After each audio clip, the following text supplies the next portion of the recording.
खास बातचीत में हमारे साथ बीजेपी के महामंत्री अरुण सिंह जी हैं।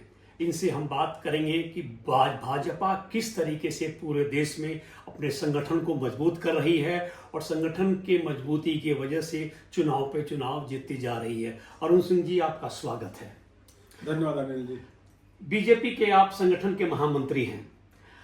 बहुत वर्षों से मैं आपको देख रहा हूं, सारी चिट्ठियां आपके नाम से निकलती है। क्या क्या आपने कार्य किए जिसकी वजह से पार्टी इस मुकाम पे पहुंच रही है? देखिए, हमारी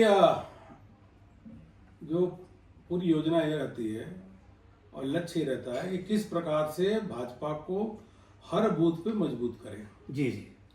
और भारतीय जनता पार्टी सर्वस्पर्शी और सर्वव्यापी हो। जी जी। मतलब सभी वर्गों को भाजपा के संगठन में समाहित करें जी। और सभी क्षेत्रों में, दूर दराज के क्षेत्र में भी, चाहे जंगली क्षेत्र हो, पर्वतीय क्षेत्र हो, मिजोरम से लेकर के कन्याकुमारी, कोई भी क्षेत्र हो, हर क्षेत्र में भारतीय जनता पार्टी हर गांव तक पहुंचे। तो एक मजबूत भाजपा का संगठन, वह भी विचारधारा के आधार पे सर्वस्पर्शी और सर्वव्यापी हो, इसके लिए हम लोग योजना बना करके संगठन का गठन करना, संगठन को अनेकों प्रकार की कार्यक्रम देना और उससे संबंधित अलग अलग प्रकार के बैठकें करना, समाज सेवा करना। सभी का मूल उद्देश्य यही है कि हम संगठन को नीचे तक व्याप्त करें और समाज सेवा और देश के प्रति हम कार्य करते रहे मजबूती से। सिंह साहब, पिछले दिनों लगातार बीजेपी चुनाव जीतते रही है। राज्यों के चुनाव हुए या लोकसभा का चुनाव हुआ, हर जगह बीजेपी अपना परचम लहराई है। तो क्या इसका श्रेय संगठन को दे रहे हैं, संगठन के क्रियात्मक काम को दे रहे हैं, या इसके लिए कुछ मतलब खास नेतृत्व की बात करेंगे आप? देखिए, इनमें संगठन और नेतृत्व दोनों को जी इसका क्रेडिट जाता है। जी। आज प्रधानमंत्री मोदी जी जैसा कोई नेतृत्व, मैं तो कहता हूं कि न देश में हुआ है, आज तक तो नहीं हुआ है जी। और आगे आने वाले समय में भी कभी ऐसी संभावना दिखती जी नहीं है। जो प्रधानमंत्री मोदी जी की लोकप्रियता है जी, जो उनको निर्णय लेने की क्षमता है, जिस प्रकार से वो बड़े से बड़े निर्णय लेते हैं जी, भरोसेमंद है, जी। तो ये इस प्रकार का नेतृत्व जो किसी के पास संगठन का होता है तो तेज गति से पार्टी आगे बढ़ती है। दूसरा, हमारा संगठन भी, क्योंकि हमारे संगठन की खासियत है कि हम विचारधारा से कभी डिबेट नहीं किए। कार्यकर्ताओं के मन में क्लैरिटी है जी। कि हम एकात्म मानववाद की विचारधारा को लेकर के हम एक मजबूत संगठन जिसमें समाज सेवा और राष्ट्र प्रथम की भावना हमेशा तत्पर रहती है, तो यह हमारी क्लैरिटी है। जब आइडियोलॉजी क्लियर रहेगा तो कार्यकर्ताओं को पता रहता है इसके लिए हम काम कर रहे हैं। और अगला कारण क्या है कि हमारे यहाँ लोकतंत्र है। हमारे यहाँ कोई भी व्यक्ति किसी भी पद पे पहुंच सकता है। मतलब किसान का बेटा भी राष्ट्रीय अध्यक्ष बन सकता है और टीचर का बेटा भी राष्ट्रीय अध्यक्ष बन सकता है। तो ये भाजपा में ही संभव है। इसलिए हर कार्यकर्ता को यह लगता है कि हमारी पार्टी है। सभी कार्यकर्ता, कोई एक व्यक्ति नहीं कह सकता मेरी पार्टी है। यही भाजपा की खासियत है। सिंह साहब, उन राज्यों में जहां पे अपेक्षाकृत बीजेपी का संगठन कमजोर है, किस तरह से पार्टी को आगे बढ़ा रहे हैं, बढ़ाने की प्लानिंग हो रही है? देखिए, अगर आप देखेंगे तो हम असम में कहीं नहीं थे, अब तीसरी बार असम में पूर्ण बहुमत की सरकार है। जी। हरियाणा में कभी 4 सीटें आते थे, जी जी। आज पूर्ण बहुमत की तीसरी बार की सरकार है, हरियाणा में भी है। जी जी। और तो और आप देखिए, उड़ीसा देखिए ना, उड़ीसा में हमारा कमजोर पहले बहुत बड़े संगठन होता था, सीटें 2-4 जीते थे। आज पूर्ण बहुमत की प्रधानमंत्री मोदी जी के नेतृत्व में सरकार है वहां पे। वैसे ही हम कह रहे हैं कि जो हमारे जो ये राज्य तेलंगाना, यह मान के चलेगा कि तेलंगाना में अगली सरकार भाजपा की ही बनेगी। पश्चिम बंगाल में अगली सरकार भाजपा की ही बनेगी, यह मान के चलेगा। और तमिलनाडु में भी हम कोलिशन में अपनी भाजपा एनडीए की ही सरकार बनेगी।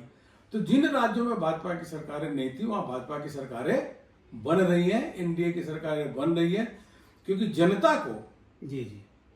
जनता को मोदी जी के काम पे भरोसा है।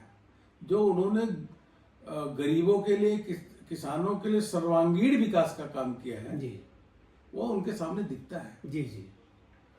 सिंह साहब, आने वाले अक्टूबर नवंबर में 25 के में बिहार का चुनाव होने वाला है।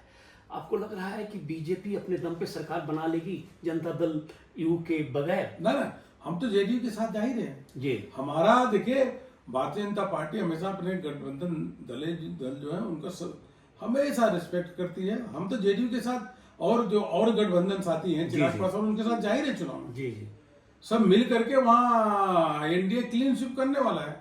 लेकिन थोड़ा बिहार में आपको कंट्राडिक्शन नहीं लग रहा है? आपने चिराग पासवान का नाम लिया, वो कह रहे हैं कि हम 243 सीट पर लड़ेंगे, ठीक है, और बाकी मांझी साहब हैं सीट के डिमांड कर रहे हैं। तो देखिए, ये तो नहीं हो रही है। सभी दलों को अपना अपना बात रखते हैं, लेकिन सबको मालूम है कि ये भाजपा और मोदी जी का नेतृत्व मिलकर के ही सब चुनाव लड़ते हैं। आप देखिए, आंध्र में देखिए ना, लैंडस्लाइड विक्ट्री हुई, 94% सीटें एनडीए जीत गई। जी। तो ये सब चिंता करने की जरूरत नहीं। भाजपा अपने एनडीए दल के साथ बिहार में चुनाव लड़ेगी और क्लीन स्वीप करेगी और सरकार बनाएगी। नीतीश जी बहुत लोकप्रिय है। जी, एक सवाल सिंह साहब, चूंकि संगठन के आप महामंत्री हैं, क्या भारतीय जनता पार्टी दक्षिण में फोकस अपना ज्यादा बढ़ा रही है? तमिलनाडु हो गया, केरल हो गया, कर्नाटक में तो खैर आपकी सरकार रही है, लेकिन आजकल थोड़ा सा मामला कुछ गड़बड़ चल रहा है। तो क्या कोई खास तरह की रणनीति चल रही है कि वहां पे जनमानस में बीजेपी अपनी छाप छोड़ पाए? देखिए, जहां हम थोड़ा सा संगठन की दृष्टि से कमजोर थे, वहां पे भी हम सरकार के बनाने की दिशा में आगे बढ़ रहे हैं। अब देखिए, आंध्र प्रदेश में तो एनडीए की सरकार आ गई, एक राज्य हो गया।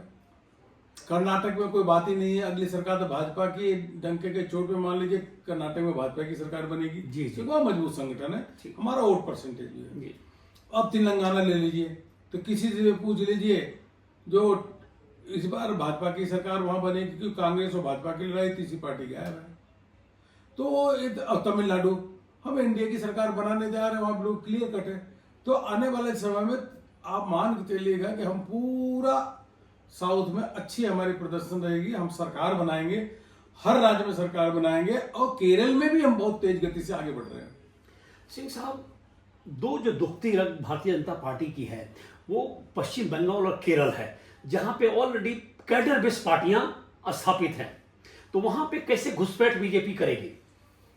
नहीं, देखिए, ये जो पश्चिम बंगाल है, ये कैडर बेस्ड पार्टी नहीं है। अगर टीएमसी को कोई कहे कैडर बेस्ड, टीएमसी का कोई न विचारधारा है, न आइडियोलॉजी है।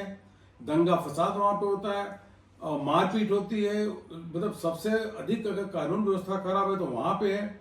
मुस्लिम अपीजमेंट वहां पे होता है, और उनका कोई कैडर नहीं है। वो डरा धमका करके, बूथ कैप्चरिंग करके और झगड़ा झंझट करके, पॉलिटिकल वायलेंस करके किसी तरीके से वो आते हैं। जो टीएमसी जीती है, और भाजपा का बहुत मजबूत संगठन। देखिए, पिछली बार भी देखिए, अब 18 लोकसभा 2019 में जीते थे, इस बार थोड़े कम हुए। तो वहां पे पश्चिम बंगाल तो सरकार बनेगी, सरकार मतलब उब चुके हैं ममता बनर्जी से। हमारा संघ मजबूत संगठन वहां पे। हाँ, ऑल्टरनेटिव पार्टी बीजेपी वहां पे है, दिखता है।